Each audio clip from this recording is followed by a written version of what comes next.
আসসালামু আলাইকুম। আমার চ্যানেলে আপনাদের সকলকে স্বাগত।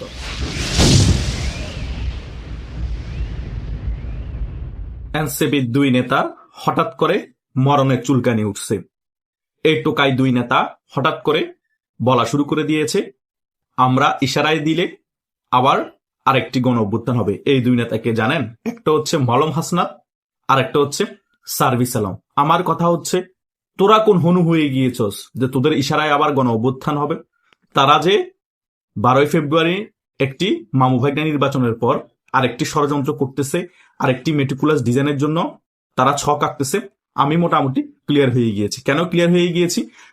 নির্বাচনের পরবর্তী সময় নাহিদ হোসেন পাটোয়ারি বলেছে, এবার আর কোনো গণ অভ্যুত্থান হলে কোনো অন্তর্বর্তীকালীন সরকার হবে না, চিরস্থায়ী সরকার হবে। তার মানে তারা একটি বিপ্লবী সরকার গঠন করবে, তারা আর কোনো নির্বাচন দিবে না, বাংলাদেশের মধ্যে একনায়কতন্ত্র প্রতিষ্ঠা করবে এবং ইসলামিক রেভলিউশন ঘটাবে, ওই ইরানের মতো।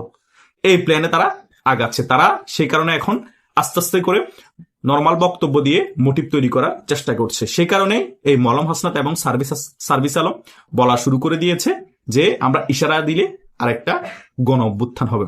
যখন বিএনপির জনপ্রিয়তা আরো একদম শূন্যের কোঠায় নেমে আসবে, দেশের মানুষ বিএনপির উপর আরো বেশি খেপে যাবে, আওয়ামী লীগও যখন রাজপথে নামার চেষ্টা করবে, তখন তারা দেশের মধ্যে একটা গোলযোগ লাগিয়ে দিয়ে আরেকটি গণ অভ্যুত্থান ঘটানোর চেষ্টা করবে এবং গণ অভ্যুত্থান ঘটিয়ে বাংলাদেশকে কুক্ষিঘাত করে বাংলাদেশের মধ্যে একটি বিপ্লবী সরকার গঠন করার চেষ্টা করবে।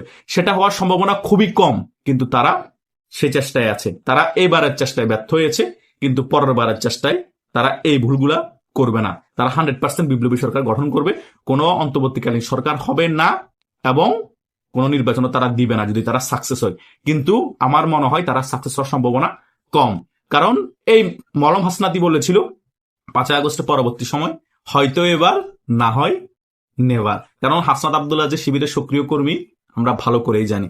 সো 12 ফেব্রুয়ারি মাহবুবাগনা নির্বাচনে এবার জিততে পারো নাই তোমরা, জামাতে ইসলামের জোট, তার মানে আর কখনো জিততে পারবে না।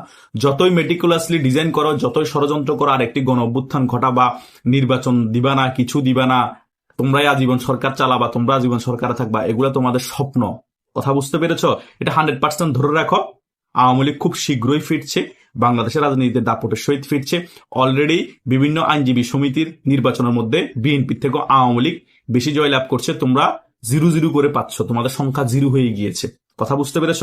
বাংলাদেশের যত জায়গায় 5 আগস্ট পরবর্তী সময় তোমাদের লোক নিয়োগ করেছ, প্রভাব বিস্তার করেছ, আস্তে আস্তে বিএনপি ছাঁটাই করা শুরু করে দিয়েছে। এবং বিএনপি তোমাদের এই যে ডক্টর ইউনূস, বাটপার সুদী ইউনূস, তাকে কিন্তু রাষ্ট্রপতি বানাচ্ছে না। অলরেডি দেখো, তাকে গ্রেপ্তারও করতে পারে সংবিধান লঙ্ঘনের কারণে এবং রাষ্ট্রদ্রোহিতার কারণে। তার নামে মামলাও করবে সিনিয়র আইনজীবী সুপ্রিম কোর্টের মহসিন ভাই, মুসলিম লীগের সভাপতি।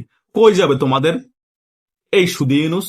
পালানোর তার কোনো জায়গা নেই। রাষ্ট্রপতি শাহাবুদ্দিন চুপ্পুই বহাল থাকবে, বিএনপি ক্লিয়ারলি বলে দিয়েছে। তোমরা নিজেরাই বাঁচতে পারবে না কয়দিন পর, তোমাদের উপরে কয়দিন পর স্টিমলা শুরু হয়ে যাবে, আর তোমরা বড় বড় গালবাজি করো, ইশারাই দিলে গণ অভ্যুত্থান হয়ে যাবে। আরে বেটা, তোরা কি নবী রাসূল হয়ে গিয়েছস যে ইশারাই দিলে গণ অভ্যুত্থান হয়ে যাবে? বাংলাদেশ আওয়ামী লীগের কর্মীরা শুধু মাঠে নামার একটু স্পেস পেলে তারা দাঁড়াই প্রস্রাব করে দিলে বেটা তোদের মতো এসব টোকাইগুলো ভেসে যাবি বেটা।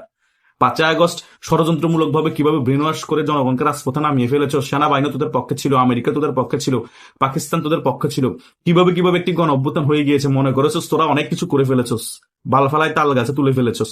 ভাই, এ সকল চাপাবাজি করে হয়তো একবার সাকসেস হয়েছস, বারবার সাকসেস হবি না।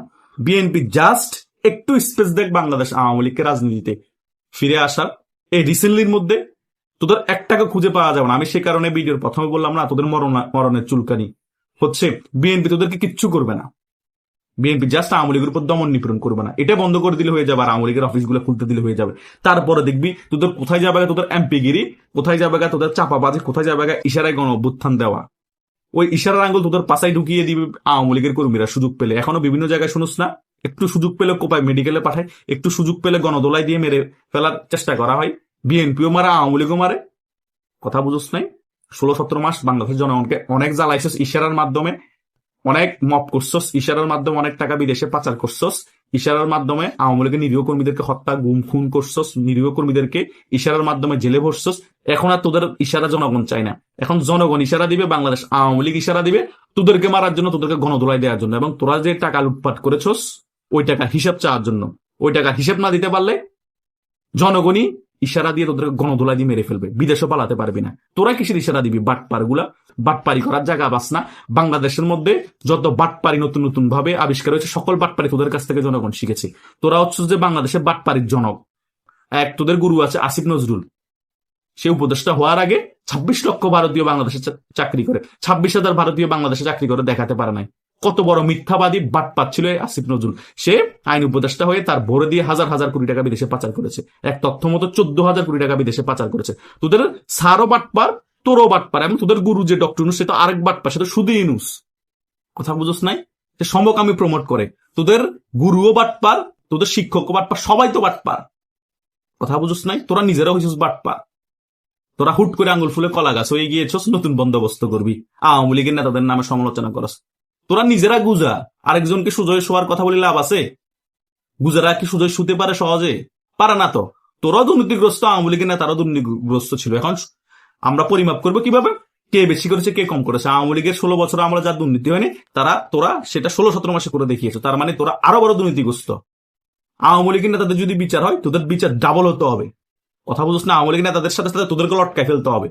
তোদেরকে যদি জেলের ভিতরে ঢুকিয়ে লটকায় ফেলানো না যায়, তোদেরকে শাহবাগ চত্বরে লটকায় ফেলতে হবে। কারণ তোরা তো এখনো বাংলাদেশে আছোস, পালাইতে পারস নাই। 6 জন এমপি হয়েছিস না, তোরা বাটপারি করার জায়গা বাস না। তোরা যেখানে 600 ভোট পাবি না, সেখানে তোরা 6 জন কিভাবে এমপি হস? তোদের গুরু ডক্টর তোদেরকে এমপি বানিয়ে দিয়েছে। এখন বলতেছিস তোরা এককভাবে স্থানীয় ইলেকশন করবি। দেখ না এখন মেম্বার হতে পারস কিনা, লিখে দিব। তোরা কেউ মেম্বার হতে পারবি না। চেয়ারম্যানের কথা বাদ দে, তোরা চৌকিদারি করতে হবে। তোদের যোগ্যতা তো চৌকিদারির সমানই ছিল। ঢাকা ভার্সিটির স্টুডেন্ট বেটা, বিরিয়ানি খাইতে পারতি না বেটা, মাসে বছরে একবার কষ্ট মষ্ট করি পড়ালেখা করাইছে বাপ মা। সত্য থাকতে পারস নাই, দেশের টাকা লোপাট করে এখন 1000 কোটি টাকার মালিক হয়ে গিয়েছে। অহংকার বেড়ে গিয়েছে বেটা। মেম্বার হওয়ার যোগ্যতা নাই, আর একটা দাঁড়াবে এখন মেয়র। দেশের টাকা লোপাট করে বিদেশে পাচার করে এখন সে দাঁড়াবে নাকি মেয়র, আসিফ মাহমুদ। এই বাটপারকে মারতে মারতে মারতে মারতে প্যান্টেন খুলে ফেলতে হবে। তারপর পাশার মধ্যে মরিচ আর লবণ লাগাই 1 ঘন্টা সরিষার তেল লাগাই মারতে হবে বাটপার গুলাকে। এই হাজার হাজার কোটি টাকা বিদেশে পাচার কোথায় করছে? বাংলাদেশে টাকাগুলো আনতে হবে, না হলে মায়ের উপর রাখতে হবে প্রতিদিন টাইম নিয়ে। তা না হলে ঠিক হবে না। এই টোকাইগুলা কয়েকদিন পর পর একবার বেফাস বক্তব্য দিবে, ইশারায় গণ অভ্যুত্থান ঘটিয়ে দিব, ইশারায় আওয়ামী লীগকে নিশ্চিহ্ন করে দিব, ইশারায় বিএনপিকে নিশ্চিহ্ন করে দিব। কথা বুঝোস নাই? সকল কিছু তোরা ইশারায় নিশ্চিহ্ন করে দেস, কিন্তু তোদেরকে যে জনগণ ইশারায় নিশ্চিহ্ন কখন করে দিবে তোরা সেটা স্বপ্ন চিন্তা করতে পারবি না। হঠাৎ একদিন সকালে দেখবি জনগণ তোর বাসার সামনে দাঁড়িয়ে আছে ইশারায় তোদেরকে নিশ্চিহ্ন করে দেওয়ার জন্য। তোদের 14 খানটা নিশ্চিহ্ন করে দিবে। তোদের যত শিবিরের কর্মী আছে, মুক্তিযুদ্ধ বিরোধী রাজাকার নাতিপুতি, সবাইকে নিশ্চিহ্ন করে দিবে। তোরা কি নিশ্চিহ্ন করবি? তোরা কি ইশারায় গণ অভ্যুত্থান ঘটাবি? বেটা চাপাবাজ বাটপার, এগুলো বন্ধ কর। অতিষ্ঠ করে ফেলেছস। বিএনপি কেন যে এখনো চুপ হয়ে আছে, তাদের কর্মীরা কেন যে চুপ হয়ে আছে আমার বোধগম্য না। তারা কিন্তু অতি বাড়াবাড়ি করছে। এই টোকাইগুলা দেশটাকে ধ্বংস করে দিয়েছে 16-17 মাসে। যা বাকি আছে সেটাকে এই সকল বক্তব্য দিয়ে ধ্বংস করার জন্য বসে আছে, তাছাড়া আর কিছুই না। আশা করছি আপনারা সকল বিষয় বুঝতে পেরেছেন। তবুও যদি আপনাদের কোনো মতামত থাকে কমেন্ট করে জানাতে পারেন। ধন্যবাদ সকলকে।